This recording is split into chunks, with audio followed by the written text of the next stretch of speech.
नमः संस्कृताय नमो नमः। मैं माला मैम आप सभी का हार्दिक स्वागत करती हूँ आपके अपने YouTube channel EMS classes one में। तो दोस्तों हमारा जो आज का क्वेश्चन जो प्रश्नोत्तरी होने वाला है वो बहुत इम्पोर्टेंट है।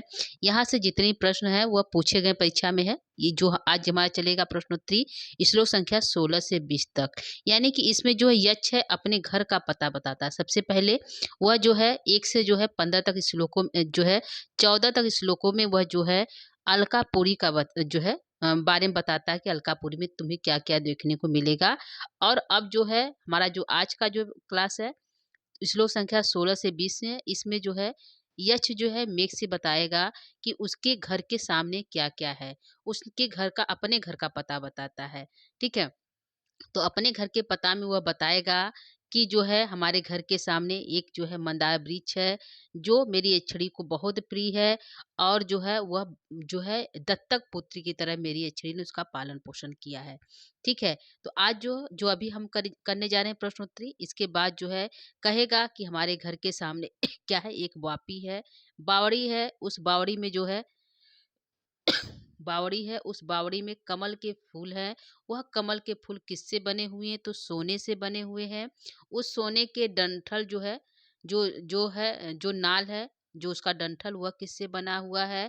तो किस मणि से बना हुआ है? और जो है उस जो है उसी घर के सामने जो है यक्ष अपने घर के सामने एक क्रीड़ाशैल बनाया हुआ है।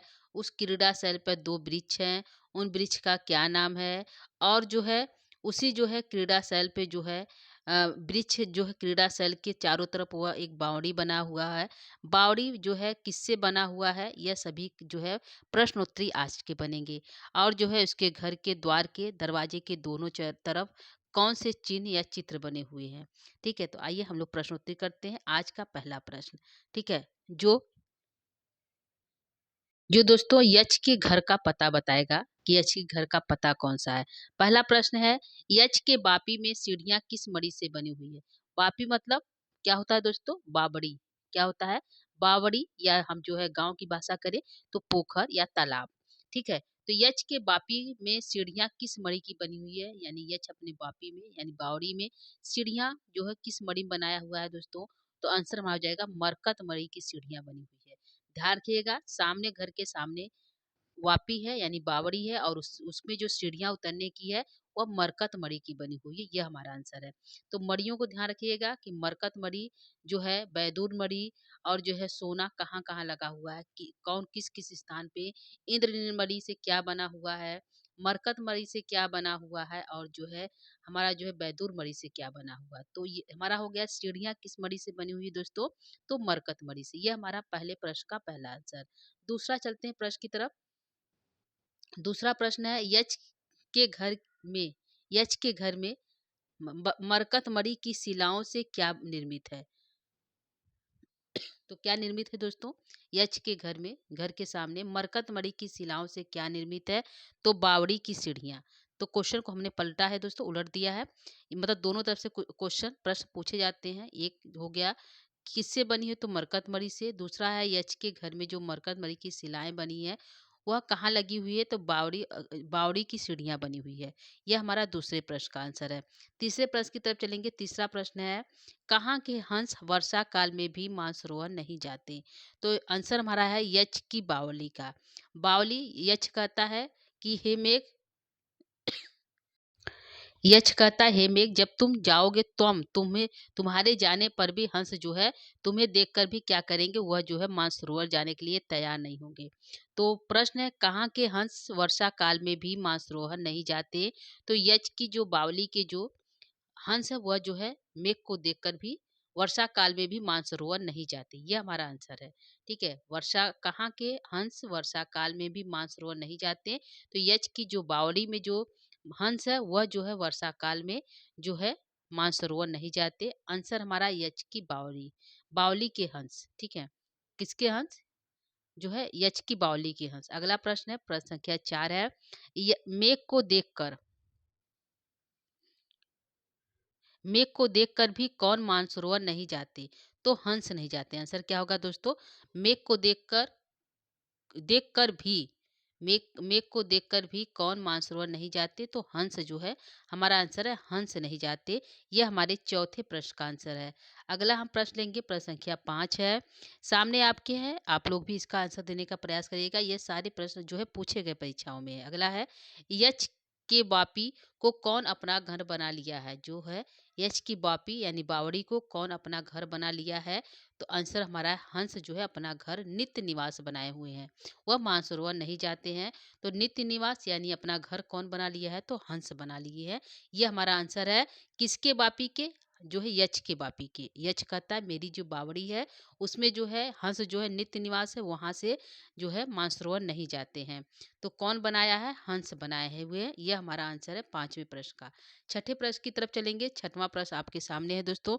प्रश्न है, सोने के बने हुए कमल किसके बापी में खिले हुए हैं?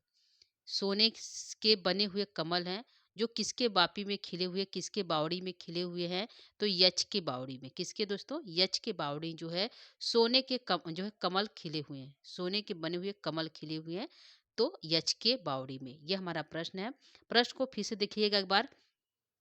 सोने के कमल किसके बापी में खिले हुए हैं, मतलब सोने का कमल बना हुआ है, वह किसके जो है तालाब में है, बापी में खिला हुआ है?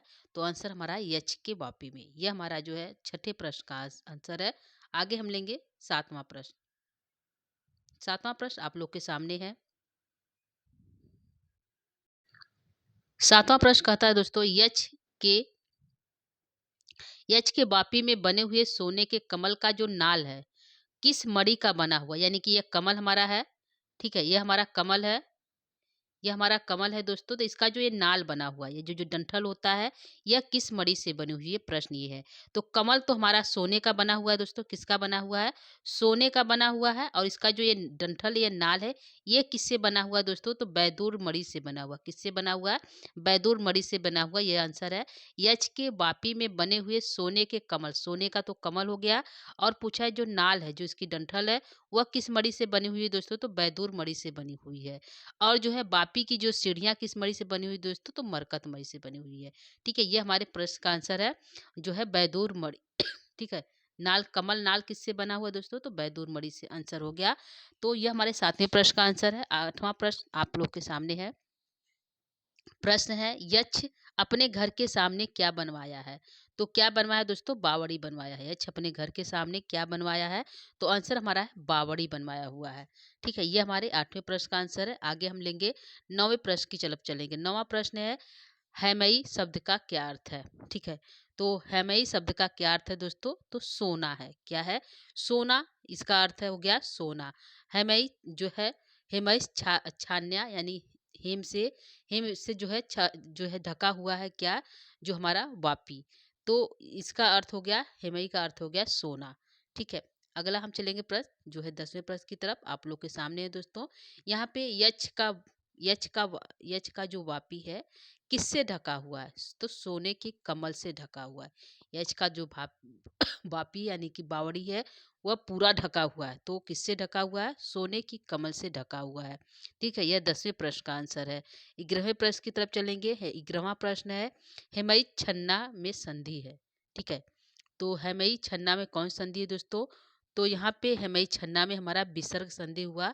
इसको यदि हम जो है विग्रह करेंगे, हेमई हेमई हेमई और प्लस छन्ना। ठीक है, छन्ना। ठीक है, यहाँ पे हमारा जो है विसर्ग संधि हुआ है, और सूत्र जो है यहाँ पे जो है विसर्जनीयस, विसर्ग के स्थान पे स हुआ है, सूत्र है विसर्जनीयस स।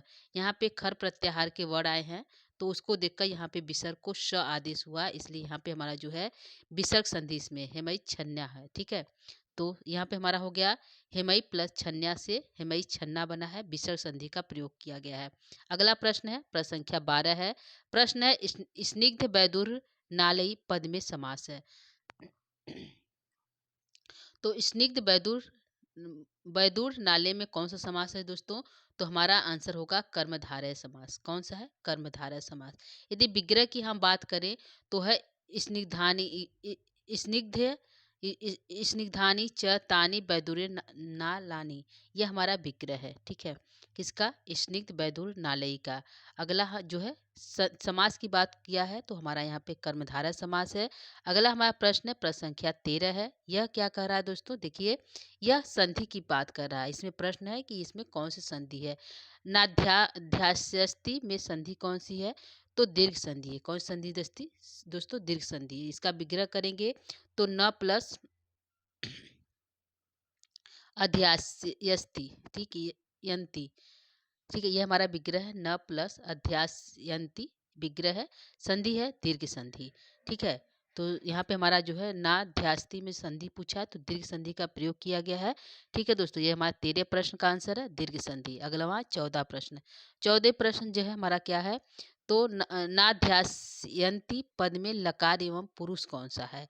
तो जो है नाध्यास्यंती पद में लकार और पुरुष की बात है। तो इसमें जो है लिट लकार प्रथम पुरुष का बहुवचन यह है, ठीक है। कौन सा है दोस्तों? लिट लकार बनता है और प्रथम पुरुष का बहुवचन है, ठीक है। ठीक, ये हमारा जो है आंसर हो गया। एक पूछा कौन सी संधि है तो दीर्घ संधि है, और एक इसी में पूछा कौन सा लकार और पुरुष है तो लिट लकार प्रथम पुरुष का बहुवचन है। ये हमारा जो है 14 प्रश्न का आंसर है। 15वां प्रश्न को लेंगे। 15 जो नंबर का प्रश्न है, क्वेश्चन है, वापी के किनारे यक्ष क्या बनवाया है? यानी कि वापी, घर के सामने यक्ष के एक वापी है, यानी कि एक तालाब है, इस तरह से, ठीक है, एक तालाब है वापी, और उसी वापी में वह कमल खिलाया हुआ है, ठीक है। इस प्रकार से वह सोने के जो है कमल खिले हुए और जो है बैदुर मणि का डंठल है, ठीक है। इसमें हंस बैठे हुए हैं, क्या बैठे हुए? हंस बैठे हुए हैं, इस तरह से हंस बैठे हुए हैं, ठीक है। और बता रहा कि उसी वापी के किनारे यक्ष ने क्या बनवाया? तो इसी वापी के किनारे यक्ष ने एक जो है क्रीड़ा शैल बनाया है। क्या बनाया है? क्रीड़ा शैल बनाया है, ठीक है। वापी के किनारे यक्ष ने क्या बनवाया है?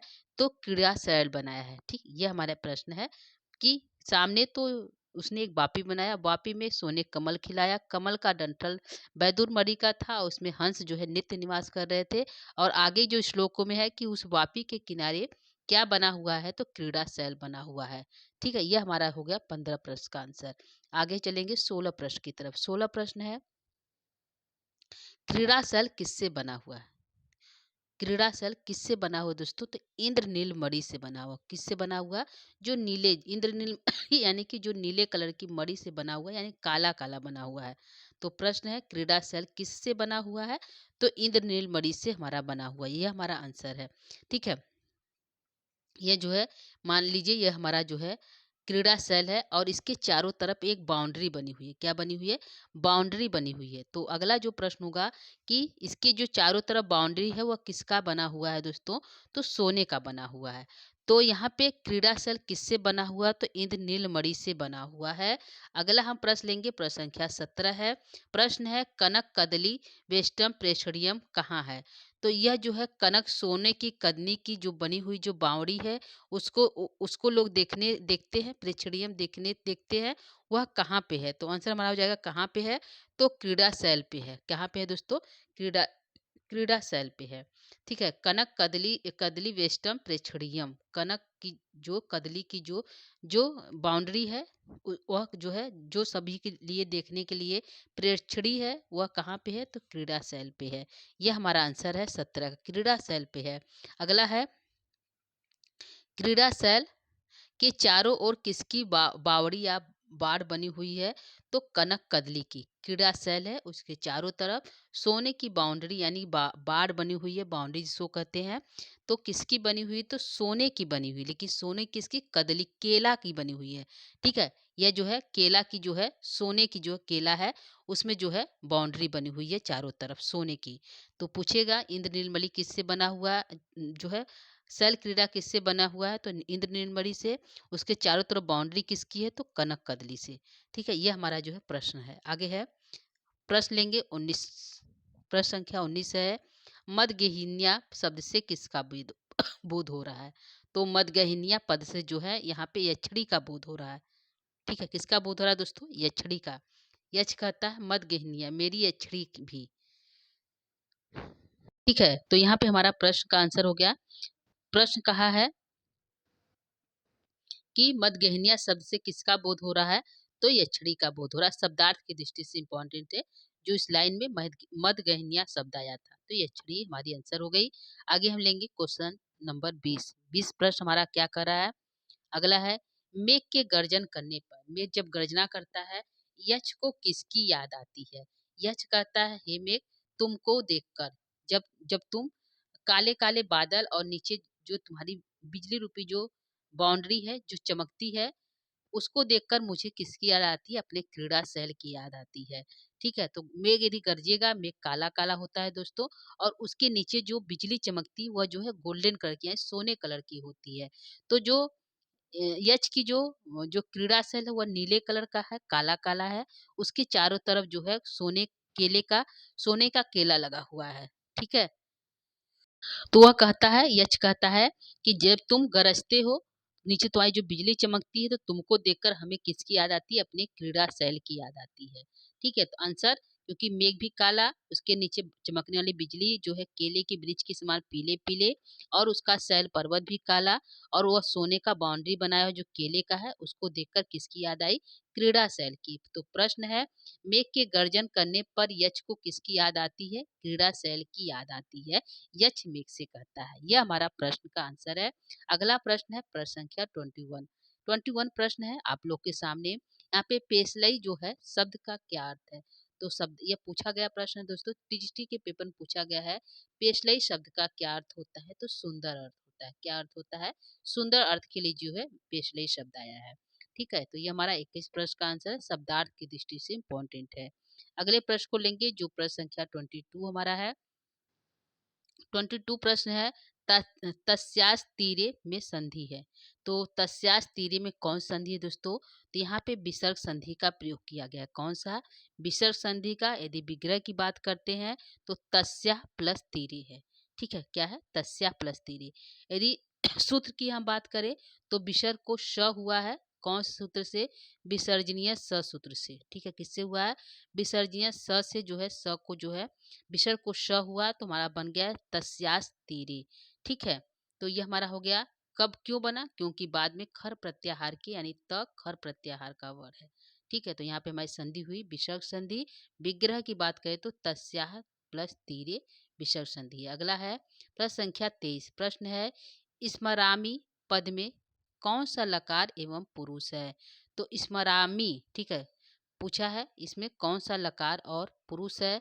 तो आंसर हमारा हो जाएगा, यह जो स्मरामी है लट लकार का है, जो है उत्तम पुरुष का एक वचन है। क्या है?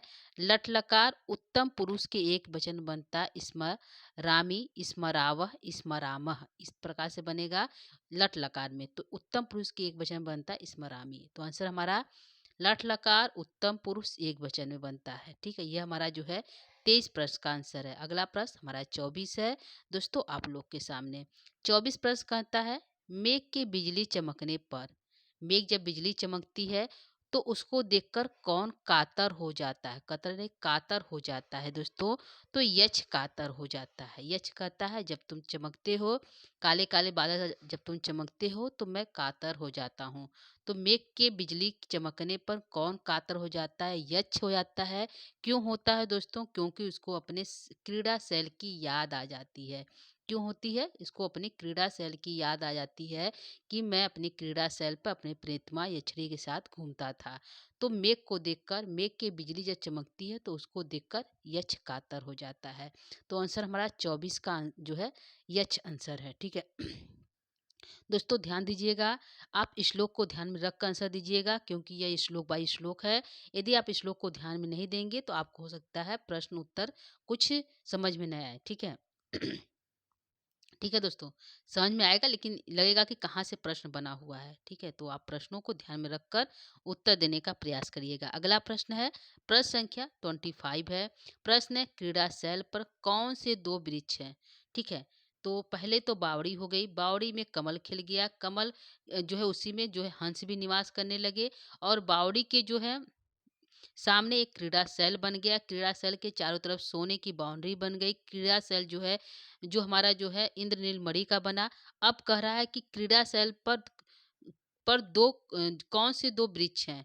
तो क्रीड़ा शैल पर कौन से दो वृक्ष है दोस्तों? तो आंसर हमारा आ जाएगा दो वृक्ष है, एक का नाम है रक्ताशोक और दूसरा का नाम है केसर। इसको बकुल भी कहते हैं और मौलसिरी भी कहते हैं। तो केसर का वृक्ष है, इसको अशोक का वृक्ष भी कहते हैं, रक्ताशोक लाल अशोक का वृक्ष तो ये भी कहते हैं। और केसर जो है दूसरा है, इसको बकुल या मौलसिरी भी कहते हैं।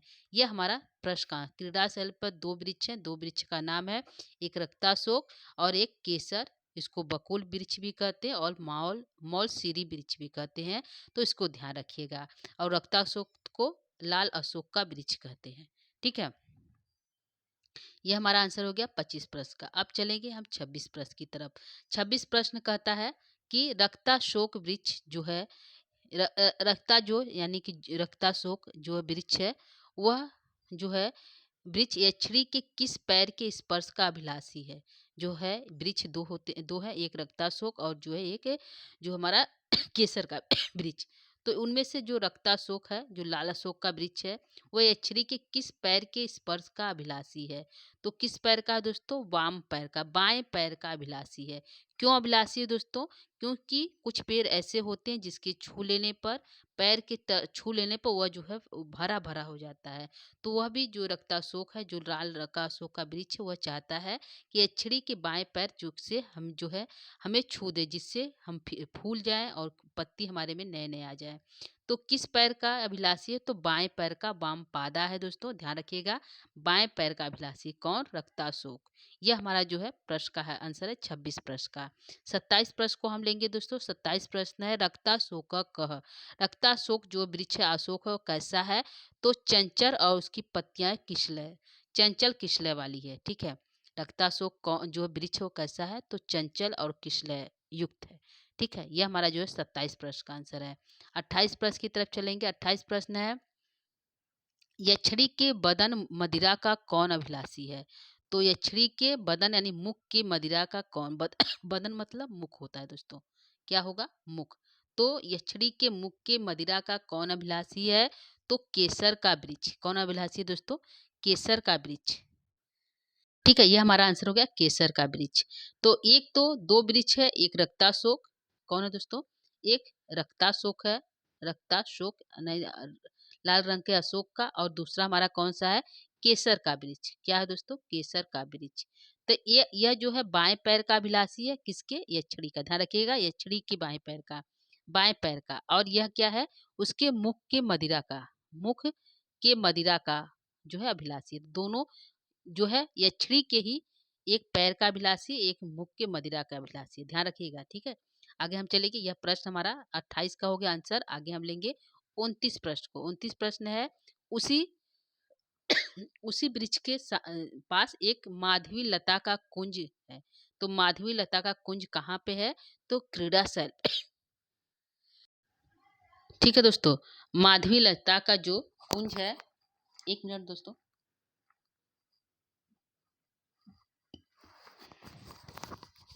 लाइन कटी हुई थी। आगे हम चलेंगे। प्रश्न हमारा है कि यहाँ पे प्रश्न संख्या 29 है। 29 प्रश्न कह रहा है दोस्तों कि माधवी लता का कुंज कहाँ पर है? तो क्रीड़ा शैल पे है। कहाँ पे है दोस्तों? क्रीड़ा शैल पे है। जो है दो केसर जो वृक्ष है उसके पास ही एक माधवी लता का कुंज है। ठीक है, क्या है? कहाँ पे? वो भी क्रीड़ा शैल पे है।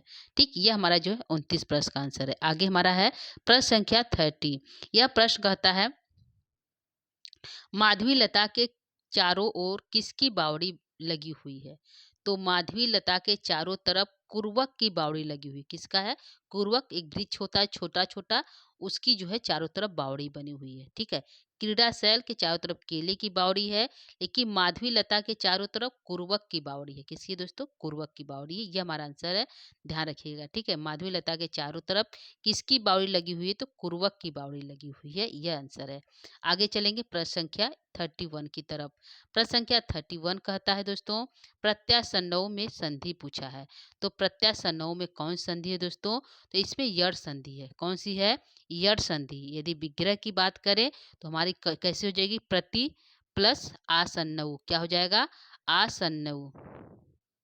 आसन्न हो जाएगा, प्रति प्लस आसन्न हो जाएगा। विग्रह संधि हमारी यड़ संधि। ठीक है, यह हमारा हो गया 31 प्रश्न का आंसर। आगे हम चलेंगे 32 प्रश्न की तरफ। 32 प्रश्न है, पूर्वक वृत्तीय पद में कौन सा समास है? पूर्वक की जो बाउंड्री बनी हुई है, मतलब सॉरी, तो यहाँ पे पूर्वक वृत्तीय शब्द पद में कौन सा समास है? तो पूर्वक वृत्तीय शब्द में जो है बहुव्रीहि समास है। कौन समास है दोस्तों? हमारा जो है बहुव्रीहि समास का प्रयोग किया गया है पूर्वक वृत्तीय में। ठीक है, तो ये हमारा हो गया जो है 32 प्रश्न का आंसर। हम अब लेंगे अपने अगले प्रश्न की तरफ, जिस प्रश्न जो प्रश्न संख्या है 33। ठीक है, तो 33 प्रश्न यहाँ पे हमारा कहता है संख्यास तौ में कौन सी संधि है? तो जो है संख्यास तौ में कौन सी संधि है दोस्तों? तो इसमें जो है विसर्ग संधि का प्रयोग किया गया है। तो यदि हम इसकी विग्रह की बात करते हैं तो यहाँ पे हमारा हो जाएगा संख्या, क्या हो जाएगा? सख्या, सख्या प्लस तौ, क्या हो जाएगा? तौ। ठीक है, क्या हो जाएगा? सख्या प्लस तौ, विसर्ग संधि हमारी हुई है, यह हमारा विग्रह है। ठीक है, तो संख्यास्तव पे कौन संधि? विसर्ग संधि। विग्रह पूछे सख्या प्लस तौ। ठीक, ये हमारा आंसर हो गया 33 प्रश्न का। आगे हमारा प्रश्न है प्रश्न संख्या 34। प्रश्न आपके सामने है दोस्तों। प्रश्न है, वदन मदिराम पद में कौन सा समास है? तो मुख्य रूपी जो है सॉरी, बदन मदिराम पद में कौन सा समास है दोस्तों? तो बदन मदिराम पद में षष्ठी तत्पुरुष समास है। बदन की, मुख की मदिरा, तो जब विग्रह की बात करते हैं तो मुख की मदिरा, का के की जो है कारक चिन्ह लगा हुआ है, तो उसमें जो है कारक चिन्ह षष्ठी होता है का के की, तो उसमें षष्ठी तत्पुरुष समास है। कौन सा है?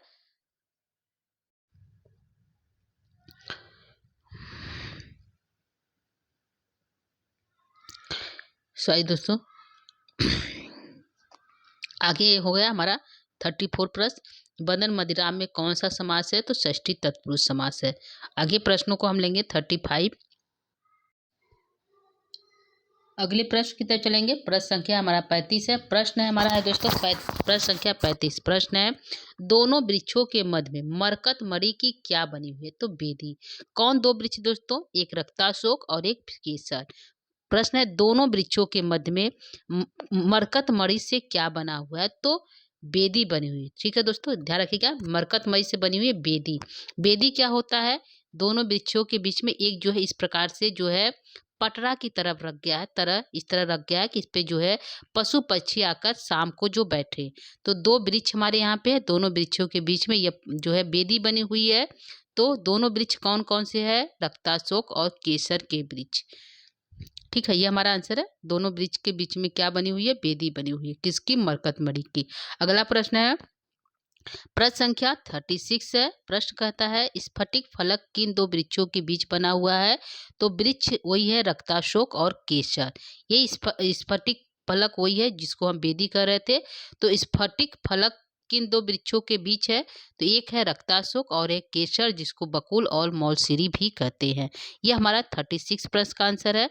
34 प्रश्न को लेंगे। 34 जो प्रश्न सॉरी 37 प्रश्न है, यह है, वासयष्टि का डंडा किससे बना हुआ है? यानी कि जो वासयष्टि बना हुआ है, यानी इस प्रकार का जो है हमारा जो है एक पटरा रखा हुआ है जो मरकत मणि का है। इसके नीचे एक डंडा लगा हुआ है। ठीक है, एक डंडा इस तरह से लगा हुआ है। तो यह जो डंडा है वह किसका बना हुआ है? जो है वासश्रेष्ठी का डंडा किससे बधा हुआ है? यानी यहाँ जो बधा हुआ है तो किससे बधा हुआ है? मड़ियों से बधा हुआ है। किससे बधा हुआ है दोस्तों? मड़ियों से बधा हुआ है। और यदि हम इसकी बात करें तो यह जो है सोने से बना हुआ, सोने जो है, सोना कैसा है? गोल्डन कलर का सोना जो है सोने से बना हुआ है। इसकी जो डंडा है वह सोने से बना हुआ है, हरे कलर की। और जो इसकी जो मड़ी है वह कैसी बनी हुई है? यह जो है इसको बांधा गया बांस को तो मड़ियों से बांधा गया। यह जो है मरकत मणि से बना हुआ डंडा सोने से बना हुआ है, और बांधी किससे गई है? तो मड़ियों से बांधी गई है। ठीक है। प्रश्न है, वासष्ठी का जो डंडा है किससे बंधा हुआ है? तो मड़ी से बंधा हुआ है, मड़ी लगाकर उसको बांधा गया है। ठीक है, ये हमारा जो है 37 प्रश्न का आंसर है। अगला प्रश्न है 38 प्रश्न है। प्रश्न संख्या 38 कह रहा है, स्फटिक फलक का डंडा किससे बना है? तो सोने से बना, यानी कि अध पका सोना, यानी कि न तो पककर पीला हुआ है, न तो बच्चा है यानी हरे कलर का एकदम शोला है, तो उससे जो है बना हुआ है। तो बाँस रूपी सोने से बना हुआ है, ठीक है? किससे बना हुआ है? जो सोने का है, जो बाँस का है, ठीक है? बाँस रूपी सोने से बना हुआ है, तो हमारा हो जाएगा सोने से, ठीक है? अगला प्रश्न है प्रश्न संख्या 39। 39 कहता है कि मयूर जो स्फटिक फलक पर कब आकर बैठता है? तो ये जो स्फटिक फलक बना किसके लिए? पशु पक्षियों के लिए। तो यहाँ पे मोर कब आकर बैठता है? तो दिवस विगते, दिवस के अंत में। कब आता है दोस्तों? दिवस विगते यानी दिन बीतने पर। कब आएगा दोस्तों? दिन बीतने पर। दिन बीतने पर यानी शाम को समय। कब आएगा? शाम के समय आता है। तो मयूर स्फटिक फलक पर कब आकर बैठता है? तो दिवस दिवस बीगते, शाम के समय आकर बैठता है। यह हमारा 39 प्रश्न का है। आगे है 40 प्रश्न की तरफ चलेंगे। तो वो प्रश्न कहता है यक्षिणी की तालियों और कंगनों द्वारा कौन नचाया जाता है? तो यक्षिणी की तालियों और कंगनों द्वारा जो है मयूर नचाया जाता है। कौन नचाता है दोस्तों? मयूर नचाया जाता है। ठीक है, यह जो है यक्षिणी नचाती मयूर को, और एक मयूर को जो है माता सीता जी भी जो है माता सीता भी नचाई थी उत्तम रामचरितम में, वो भी अपनी तालियों को बजाकर। तो यहाँ पे तालियों के साथ कंगन भी बज रहे हैं यक्षिणी के, तो यह भी क्या है? मयूर को नचाई है। ठीक है, तो माता सीता ने भी मयूर को नचाया है, जो उसके जो है पालित, जिसका पालन पोषण यानी जिसको पाला था सीता ने, उसको नचाया था अपनी ताली बजाकर और जो है नेत्रों द्वारा। और यहाँ पे जो है यक्षिणी जो है तालियों के साथ उसके कंगन भी बज रहे हैं, तो दोनों से जो है मयूर को नचाती है। तो प्रश्न क्या है कि यक्षिणी की तालियों और कंगनों द्वारा कौन नचाया जाता है? तो आंसर हमारा मयूर है। ठीक है, आगे चलेंगे। प्रश्न संख्या 41 है। प्रश्न संख्या 41 कहता है यक्षिणी मयूर को कब कब नचाती है? ठीक है, यहाँ पे नचाती नहीं हो पोया है दोस्तों, यहाँ पे नचाती है। ठीक है, यहाँ पे हो जाएगा जो है एछड़ी मयूर को कब नचाती है दोस्तों? दिवस विगते, जब मयूर शाम के समय वापस आता है, जो है उस स्फटिक फलक पे बैठने के लिए तब नचाती है। तो ये प्रश्न है एछड़ी मयूर को कब नचाती है? तो दिवस विगते के समय नचाती है। ठीक है, तो आंसर में आ जाएगा दिवस विगते। मयूर अपने जो है स्फटिक फलक पर कब बैठने के लिए आता है? तो दिवस विगते में आता है। और जो यक्षिणी मयूर को कब नचाती है? तो उसी समय दिवस विगते में ही नचाती है। क्या बजाकर नचाती है? ताली और कंगनों को बजाकर, यानी ताली के साथ उसके कंगन ही बजते हैं, उससे नचाती है। यह हमारा 41 प्रश्न का आंसर है। दिवस विगते के समय मयूर वापस आता है। अगला प्रश्न है 42 प्रश्न है। स्फटिक फल का पद में कौन सा समास है? तो स्फटिक फल का जो पद में बहुब्रीहि समास का प्रयोग किया गया है, बहुब्रीहि समास है। विग्रह की बात करते हो तो स्फटिक फलकम यस्याः यस्याः स हो जाएगा। क्या हो जाएगा? यस्याः स विसर्ग है, यस्याः सा। ठीक है, तो यहाँ पे बहुब्रीहि समास है। स्फटिक फलका में पूछेगा स्फटिक फलका में कौन समास? बहुब्रीहि समास, या फिर पूछेगा स्फटिक फलकम यस्याः स पद जो है संधि पद क्या होगा? तो स्फटिक फलका हो जाएगा समास पद। ठीक है, तो हमारा आंसर हो जाएगा बहुब्रीहि समास 42 प्रश्न का। 43 प्रश्न को लेंगे। अध्यास्ते पद में कौन सा लकार एवं पुरुष है? तो अध्यास्ते पद में लिट लकार प्रथम पुरुष का एक वचन है। कौन से? जो है आत्मने पद में है। यह जो है आत्मने पदी में जो है धातु रूप है, तो आत्मने पद में है। ठीक है, तो एक वचन बनता है अध्यास्ते। तो ये लट लकार प्रथम पुरुष की एक वचन बना है, लेकिन आत्मनेपद में है, ये ध्यान रखिएगा। अध्यास्ते आंसर हमारा लट लकार प्रथम पुरुष एक वचन में अध्यास्ते बना। ठीक है, आगे हम चलेंगे 44 प्रश्न की तरफ। 44 प्रश्न है कांचनी शब्द का क्या अर्थ है? तो कांचनी शब्द हमारा आया है जो है सोना अर्थ है। क्या अर्थ है दोस्तों? कांचनी शब्द का हमारा यहाँ पे अर्थ सोना है। ठीक है, ये हमारा आंसर हो गया 44 प्रश्न का। आगे लेंगे हम 45 प्रश्न को। 45 नंबर प्रश्न जो है आपके सामने है। प्रश्न कहता है यक्ष के द्वार के दोनों तरफ, दरवाजे के दोनों तरफ किसके चित्र बने हुए हैं? तो यक्ष के दरवाजे के दोनों तरफ शंख और पद्म के चित्र बने हुए हैं। यह वेरी वेरी इंपॉर्टेंट है और बहुत बार जो है टीजीटी और जो है पेपरों में यह पूछा गया, परीक्षाओं में पूछा गया है। शंख और पद्म पद्म के जो है चित्र बने हुए कहाँ? यक्ष के द्वार के दोनों तरफ। एक तरफ शंख है और एक तरफ पद्म पद्म के जो है चित्र बने हुए हैं। ठीक है, तो ये हमारा 45 प्रश्न का आंसर है, शंख और पद्म। अगला प्रश्न है, प्रश्न संख्या 46 है। यह हमारा उत्तर में का पहला सूक्ति है। ठीक है, प्रश्न है, सूर्यापाये न खलु कमलम पुष्यति स्वामी भिक्षाम। यह सूक्ति मेघदूत के किस भाग से लिया गया है? तो हमने यहाँ पे भाग पूछा है दोस्तों, तो उत्तर मेघ से लिया गया है। मेघदूत को दो भागों में बांटा गया है, पूर्व मेघ और उत्तर मेघ। तो यह उत्तर मेघ में यह जो है सूर्यापाय है, यानी सूर्य के अस्त हो जाने पर कमल जो है अपने जो है शोभा को क्या करती है, छोड़ देती है, समाप्त कर देती है।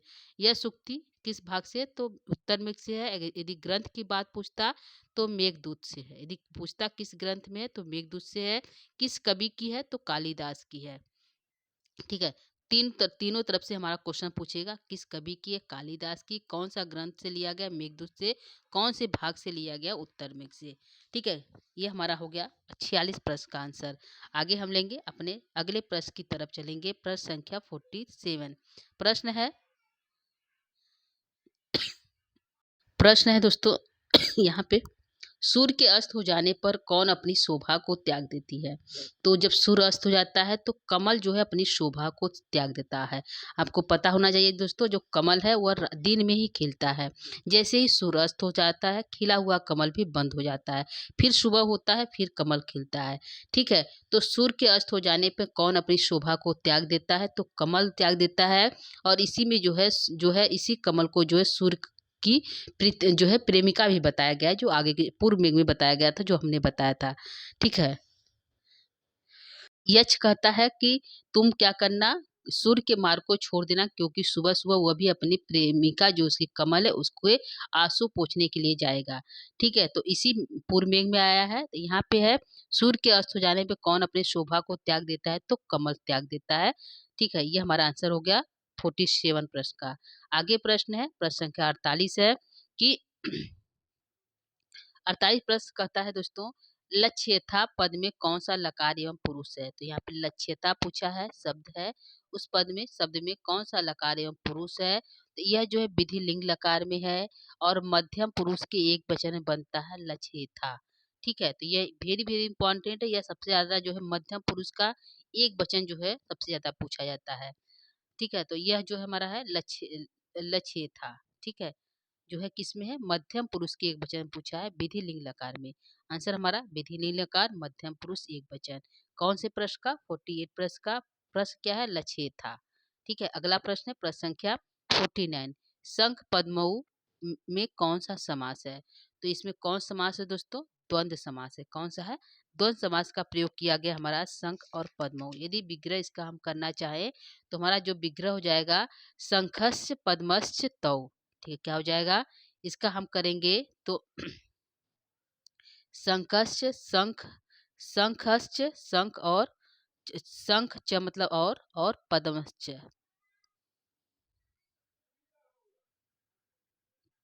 ठीक, तौ, यह हमारा जो विग्रह होगा, शंखश्च पद्मश्च तौ। तो किसका? शंख पद्मों का समास विग्रह है, समास है द्वंद्व समास। ये हमारा 49 प्रश्न का आंसर है। अगला प्रश्न है प्रश्न संख्या 50। यह आज का हमारा अंतिम प्रश्न है दोस्तों। प्रश्न है, दृष्टवा में कौन सा प्रत्यय है? तो दृष्टवा पद में दृष्ट धातु के साथ त्वा प्रत्यय लगकर शब्द बना है दृष्टवा। क्या है? दृष्ट धातु के साथ जो है जो है धातु लगी हुई है और त्वा प्रत्यय से बना है दृष्टवा। यह हमारा पूछा गया प्रश्न है, दृष्टवा में कौन सा प्रत्यय? त्वा प्रत्यय है। तो यहाँ पे दोस्तों हमने जो है पूरे 50 प्रश्न कराए और श्लोक संख्या जो है 16 से 20। जो यहाँ पे यक्ष के घर का पता है, यक्ष जो है सबसे पहले क्या बताता है दोस्तों? तो अलकापुरी का वर्णन करता है। उसके बाद अपने जो है यश जो है घर का पता बताया है। तो घर के पता में क्या क्या बताया दोस्तों? हमने प्रश्नोत्तरी में बताया है। एक बार इसको जो है एक नग जो है सही से हम फिर इसको बताते हैं। वह बताता है कि मेरे घर के सामने यह जो है इंद्र जो है दूर से देखोगे तो इंद्रनीली जो है इंद्रधनुष के समान हमारा गेट दिखाई देगा। और जो है उसी जो है घर के सामने मंदार का वृक्ष है। ठीक है, जिसको हमारी यक्षिणी ने उसको बहुत प्यार से पुत्र की तरह पाला है। ठीक है, और कहता है कि इसी जो है यक्ष के घर के सामने क्या है? एक वापी है, तालाब है। क्या है? वापी है, वापी में सोने, यह जो वापी में सीढ़ी लगी हुई है इस प्रकार से, सीढ़ी किसकी है? तो हमारा जो है मरकतमणि की सीढ़ी है। और जो है इसमें कमल खिले हुए, कमल किसके है? सोने के है। नाल इसके किसके है कमल के? तो बैदूर मणि की नाल है दोस्तों। अ, और इसमें हंस जो है नित अपना निवास स्थान बनाए हुए, हंस बनाए हुए है। इसी वापी के पास एक जो है क्रीड़ा शैल बना हुआ है। यह क्रीड़ा शैल किस मणि से बना हुआ है? तो इंद्रनील मणि से बना हुआ है। इसके चारों तरफ जो है बाउंड्री बनी हुई है, जो सोने के केले से बनी, मतलब केला का पेड़ है जो सोने का, उससे बना हुआ है। ठीक है। और जो है इसी इसी क्रीड़ाशैल पे 2 वृक्ष है जिसका नाम है, एक रक्ताशोक का वृक्ष और एक केसर का वृक्ष। ठीक है। और रक्ताशोक वृक्ष के जो है यछड़ी के बाएं पैर का अभिलाषी है, और जो है केसर का वृक्ष जो है उसके मुख के मदिरा का अभिलाषी है। ठीक है। इसी दोनों वृक्ष के बीच एक जो है स्फटिक फलक बना हुआ है जिसपे मोर आकर बैठता है। उस स्फटिक फलक की जो डंडा है वह सोने की, बांस रूपी सोने की है। बधा जो हुआ है वह जो है मणि से बधा हुआ है, और मरकत मणि से उसका स्फटिक है। और जो है क्या है, शाम को जो है मोर वो आता है, वहाँ पर बैठता है, और जो है तब ये चिड़ी अब ताली बजाकर उसको नचाती है। ठीक है। इतना जो है वो बताता है कि ये सब जो है हमारे घर के सामने है। जब तुम ऐसे चीज, सभी वस्तुओं को जब देखना, सभी चीजों को देखना, तो समझना कि यह मेरा घर है। ठीक है। यक्ष मेघ से कहता है, तो वह पूरा जो है पता बता दिया इन जो है 15 से 20 श्लोकों में। ठीक है। जो है श्लोक संख्या 15 से 20 तक में उसने अपने पता बताया। तो हमने जो है वहीं से प्रश्न उत्तर कराया दोस्तों, और सारे प्रश्न जो है परीक्षाओं में कहीं ना कहीं पूछे गए हैं। तो दोस्तों आज का प्रश्न उत्तर हमारा कैसा लगा? आज के क्लास को हम यहीं पे समाप्त करेंगे। और यदि आप हमारे चैनल पर पहली बार हैं दोस्तों, तो प्लीज़ हमारे चैनल को सब्सक्राइब, लाइक, शेयर अवश्य करिएगा, और अपने दोस्तों तक अवश्य पहुँचाइएगा। ठीक है। हमारा प्रयास है कि हम जो है प्रश्नों को अच्छे से बनाएं और आपके सामने प्रस्तुत करें। ठीक है। और जिससे तैयारी आपका बेहतर हो पड़े, इसलिए हम जो है श्लोक बाय श्लोक लेकर आ रहे हैं। ठीक है। तो आप सभी से विदा विदा लेंगे, और जो है कल जो है आगे के श्लोकों से जो है प्रश्न उत्तर लेकर हम पुनः उपस्थित होंगे।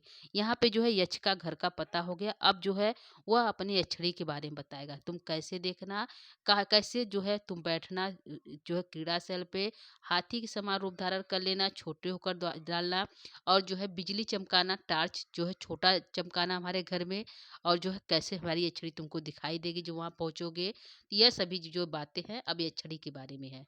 ठीक है। तो सारे श्लोक जो है अब यक्षरी के बारे में होगा आज जो है कल की क्लास में। तो हमारा पहले अलका अलका का पता हुआ, फिर यक्ष के घर का पता हुआ, अब क्या होगा, यक्षरी के बारे में पता चलेगा। तो यक्षरी पहले कैसी थी, अब कैसी हो गई है, होगी हमारे वियोग पे। तो जो है दोस्तों प्रश्नोत्तरी अच्छा होगा, आप इस क्लास को अवश्य अवश्य देखिएगा, जो आपके परीक्षा में लाभकारी सिद्ध होगा। ठीक है दोस्तों, तो आज के लिए इतना ही। नमो नमः, नमः संस्कृताय दोस्तों। धन्यवाद।